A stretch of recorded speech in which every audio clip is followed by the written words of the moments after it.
Hello! And we're back on another cooking vlog, and this time we are going to cook Pachambang Bicol Express. Yes, why? Kasi kanina nanonood ang asawa ko ng vlog ng Erwan Yusap wherein he discussed the Filipino fermented shrimp. And one of the dish that is featured there is the Bicol Express, wherein they use alamang as pampalasa. So my husband asked if I know how to cook this, and I'm like, okay, I don't know how to cook it, but I can experiment it just by all the ingredients. So he did. For the past few days, laging nanonood ng asawa ko ng mga vlog ni Erwan Yusap. And I really appreciate yung vlog ni Erwan kasi super quality yung mga content. Tapos ang authentic niya lang talaga magsalita. Super honest niya. Tapos na-feature niya yung mga Filipino food in an elevated way. O diba, naging tribute pa kay Erwan Yusap yung video. Anyway, mabalik na tayo sa aking pagluluto. Of course, ang umpisa lagi is ang pagpe-prepare ng mga ingredients. One thing I love about this dish is konti lang yung ingredients niya. And super simple lang. So sabi nga ng mga na-research ko kanina is yung pork is parang sahog lang, tapos ang main star talaga ng dish is yung maraming sili at yung coconut milk.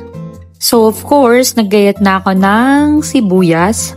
As usual, marami na naman siya. 2 malaking sibuyas yung ginamit ko. And then, mga around 8 heads of garlic para talagang malasang-malasa at mabango ang aromatic. Siyempre, ang star of the show, ang sili. So, 5 perasong Thailand chili yung red, tas 5 perasong Indian chili yung green. Super achieve ang anghang. After ko mahugasan ng maigi yung baboy, yes, 3 pesos ko siyang hinugasan, hindi na lang nakita sa camera, isinangkotsa ko na siya. So, kailangan kong mapalabas yung sarili niyang mantika. So, ang una kong ginawa, isinangkotsa ko siya without anything.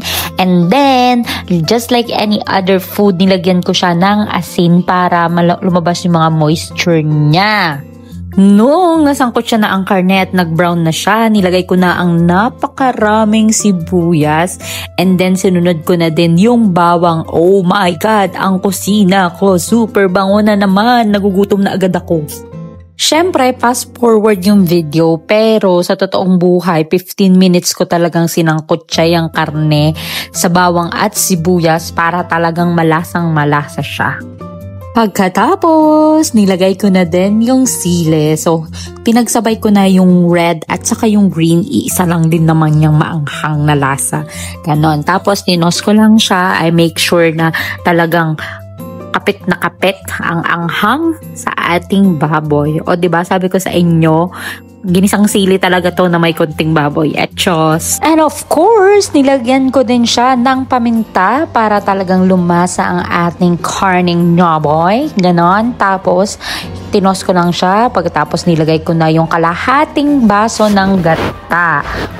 And then, hinalo-halo ko lang yan para talagang masubmerge lahat ng ingredients sa gata.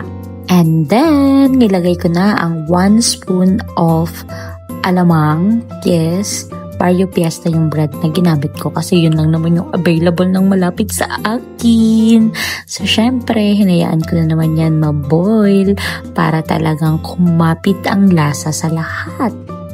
And naglagay din ako ng konting asukal para pangontra doon sa sobrang anghang na 10 pirasong sili. Ikaw ba naman, 5 pula, 5 green. Ewan ko na lang talaga kung di mo kailanganin ng asukal. And tada!